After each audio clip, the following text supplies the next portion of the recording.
Unit 4, Reading 1, page 51. The Determinants of Mortality. For most of human history, life expectancy has been short, approximately 25 years for our ancient ancestors and only 37 years for residents of England in 1700. In just the past century, however, life expectancy has increased by over 30 years. Dramatic changes began in the 18th century. Life expectancy in England rose to 41 years by 1820, 50 years by the early 20th century, and 78 years today. A similar shift took place in all developed countries. The drop in mortality rates was particularly radical among children, Figure 1. This was because of the near eradication of deaths from infectious diseases, formerly the most common cause of death, since the young are most likely to get infections. The most important aspects of daily life that affected mortality reduction were nutrition, public health measures, and medicine. The history of mortality reduction is spoken of in terms of 3 phases. In the first phase, from the mid-18th century to the mid-19th century, improved agricultural techniques played a large role. These techniques resulted in increased food supply, better nutrition, and economic growth. Emerging public health measures also played a role at this stage. The second phase ran from the end of the 19th century into the 20th. Public health became more important. People were given advice about personal health practices based on a growing understanding of the causes of disease. Because of high mortality rates in cities, urban centers started to deliver clean water, Figure 2, and remove waste. With the improved water supply, sewage, and general personal hygiene, there was a dramatic reduction in water and foodborne diseases, typhoid, cholera, dysentery, and tuberculosis. The third phase, from the 1930s to now, is the time of big medicine. It started with vaccination and antibiotics, and has moved on to a variety of expensive and intensive treatments and procedures. Looking across countries, there are great differences in life expectancy, Figure 3.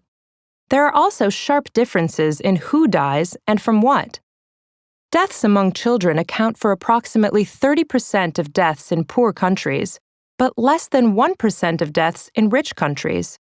Most deaths in rich countries are from cancers and cardiovascular disease, while most deaths in poor countries are from infectious diseases.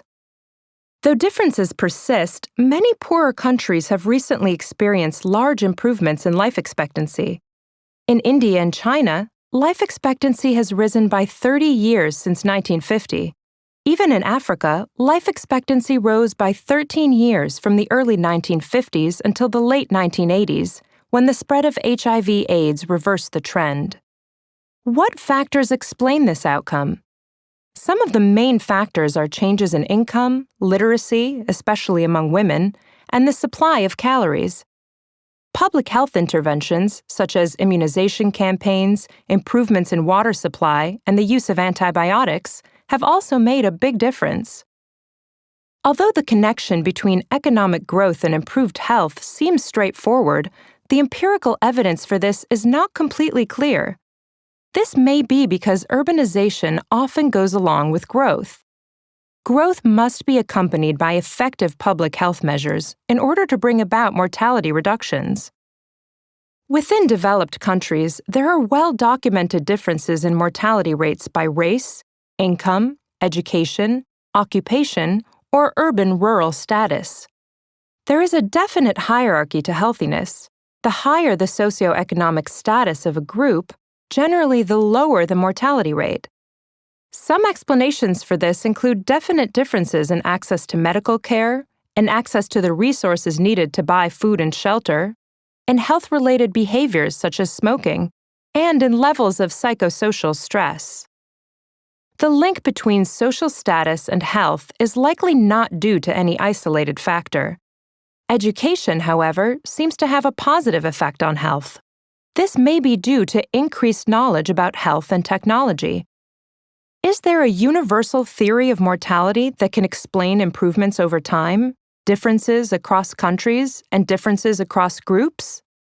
It can be argued that knowledge, science, and technology are important aspects of any logical explanation. As for the future, an increase in the production of new knowledge and treatments is likely to increase inequality in health outcomes in the short term. The silver lining, though, is that help is on the way, not only for those who receive it first, but eventually for everyone.